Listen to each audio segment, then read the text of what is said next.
সহকারী শিক্ষকদের সহযোগিতায় পরীক্ষা পরিচালিত হয় সব সময়। এখন সেভাবে হওয়াই ভালো ছিল এবং ছাত্রছাত্রীরাও উপকৃত হইতো, পরীক্ষাও সঠিকভাবে হইতো। এখন ওনারা যেহেতু কর্মবিরতিতে আছে, আমাদের এই প্রাথমিক শিক্ষা বিভাগের এই নির্দেশনা অনুযায়ী আমরা পরীক্ষা চালাচ্ছি এবং ওরা সহকারী শিক্ষকদের দায়িত্ব পালন করার না কারণে কিছুটা সমস্যার তো সম্মুখীন হয়েছি।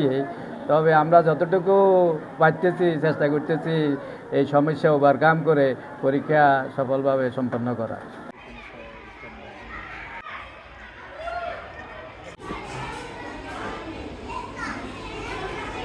ক্লাস 1-এ পড়ে।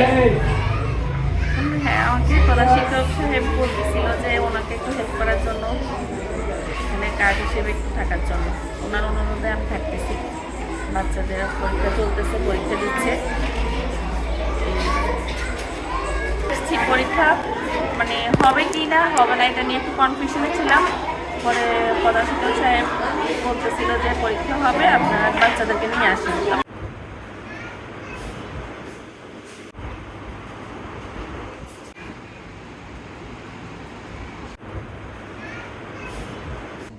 এখন আমাদেরকে বঞ্চিত রাখি যদি আমরা বাচ্চাদেরকে নিয়ে কাজ করি, তাহলে তো আমাদের দাবি আদায় হলো না।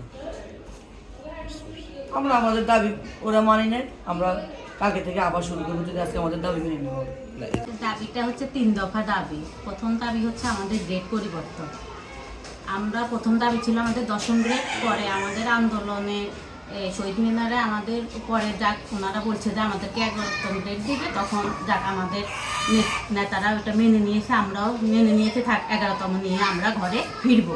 কিন্তু আমাদেরকে শুধু আশ্বাসে দিচ্ছে, কিন্তু কোনো প্রজ্ঞাপন দিচ্ছে না, বা আমাদেরকে একটা নির্দিষ্ট টাইম যদি ওনারা দিত যে হ্যাঁ এই টাইমের ভিতরে আমাদের এই দাবিটা ওনারা বাস্তবায়ন করবে, আমরা আমাদের কাজ করতাম। ওই ধরনের কোনো প্রজ্ঞাপন যদি ওনারা আমাদেরকে বলতো, আমরা একটা যে আমাদের 15 দিন সময় লাগবে বা 20 দিন সময় লাগবে, ওই মাধ্যম পর্যন্ত আপনারা কাজ করেন।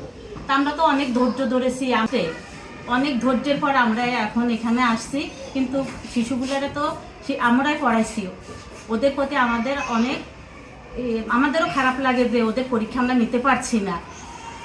সরকার যদি আমাদের দাবি মেনে নেয়, তাহলে আমরা বন্ধের মধ্যে হলো ওদের পরীক্ষা নিয়ে আমরা সেটা পোষাই দিব।